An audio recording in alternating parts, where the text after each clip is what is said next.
Quite frankly, when I was nominated for the ATHENA Award, I was stunned. I initially didn't know what to say, and after a couple of days of thinking through this, I was very, very humbled by the nomination and began to think about what it actually meant and entailed.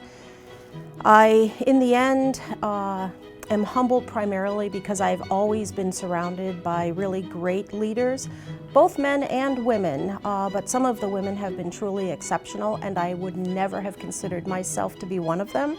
So I think this brings with it a new kind of responsibility. I guess I may have taken that for granted, the role that I've played in the lives of my students or the lives of my colleagues, both at Unity Point and at Augustana.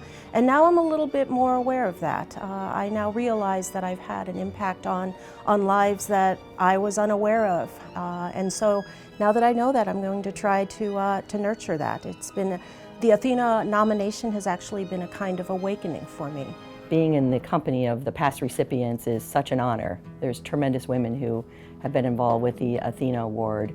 And I think, it goes beyond just being a leader at your business. It means that you've probably got good character and that you've touched other people outside of your business, meaning in your personal life and in your community. So I'm extremely humbled.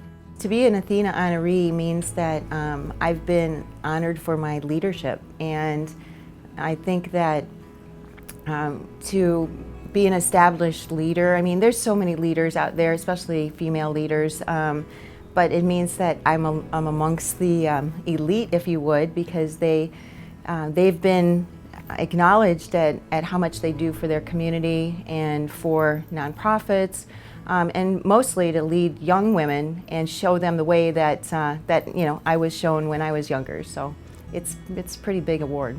I'm really humbled. I am grateful, but for me, it's less about me and more about the community that I serve. So for me, I think that Dr. Lisa Killinger nominated me, which I'm really, really grateful for. But for me, I am a leader of a community of women who are journeying through violence and abuse, but I also say that we are a community of strong woman warriors, because healing sometimes is not just a kumbaya journey, it's a fight as well. And so, I am here representing a community of strong women warriors who are working to extend compassion to other people and also ourselves and others, but also standing up against injustice. So for me, being honored and recognized, it affirms the work that I'm doing as a leader of Artgross House, but also the work that we're doing as a community as well. As an ATHENA honoree, it's really an incredibly, I'm deeply, deeply honored, because it's not every day that you are recognized for some of the things that actually you just do. And I think most of us just get up every morning and we really want to make a difference in our lives. But to be honored for that is just something that you step back and you say, wow, am I worthy? But it's a deep, deep honor to be recognized for all the things we do. So thank you. Philosophy, though, has always been a real practice for me, not an ivory tower practice for me. I remember a funny memory when I was walking across the stage and had my dissertation in hand, got my PhD. I was thinking, I'm always going to keep a foot in the real world. And so I have done that. I have always been affiliated with a hospital, and in particular what I like to do is ethics consultations, and those actually generate a lot of meaning for not only the patients and the colleagues that I serve, but also for myself. It's also the case that they enrich the classroom experience in the classes that I teach at Augustana. So it was Socrates, actually, who said the life of a philosopher is a way of life, and I'd like to think that Socrates would be happy with how my life turned out. Well, I've been in the casino industry for 28 years, and over that time, a lot has changed. There were very few women, of hardly any, in leadership roles when I started. So I've been excited because our industry has, on a national level, come up with what is called Global Gaming Women. And that organization solely is there to support, mentor, and grow women's talent. So we've taken a page out of that Nationals book and we've brought that to Iowa.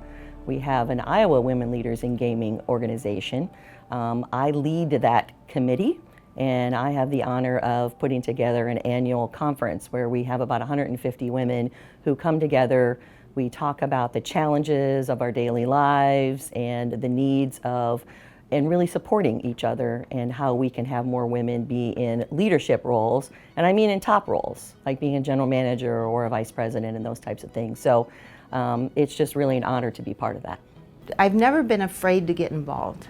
And so that's probably been one of the paths that you have to take as a leader, is that if you're involved and you follow, then all of a sudden one day you realize that it's okay to lead, and that that passion that you have the whole time you're following is going to help you be the good leader that you know you can be.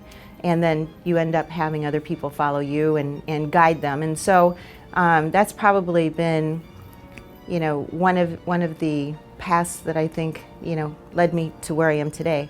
You know, the thing about Our Gross House is that we not only work and fight sometimes to provide free holistic services for women and also case management, journeying with women through custody battles and other things for their children, but we also provide financial empowerment, right? So, you know, many times when women are fleeing a domestic violence situation, one of those barriers and one of the means of control is financial realities, and so we are able to employ them. We also have partnerships with Dress for Success, with the career navigators at Black Hawk College, who help them to find full-time jobs with benefits. But something happens in the kitchen when the women are literally making these beautiful bath bombs and soaps and essential oil blends and body butters. It's a safe space for them to create something with hands that were once beaten black and blue, and creating something beautiful. We're affirming each other. As leaders, that's part of what we should do. We should give back to the communities in which we live. We should give back to the greater good. That's part of our responsibility. And I think with leadership development, it goes with that, because when you lead volunteers, it's probably a bit harder than leading in the business world. But being able to touch those lives and really show leadership and help people to be even better than they are, and help causes to really find their way and touch people's lives, I really feel like that is very important of us as leaders in this world.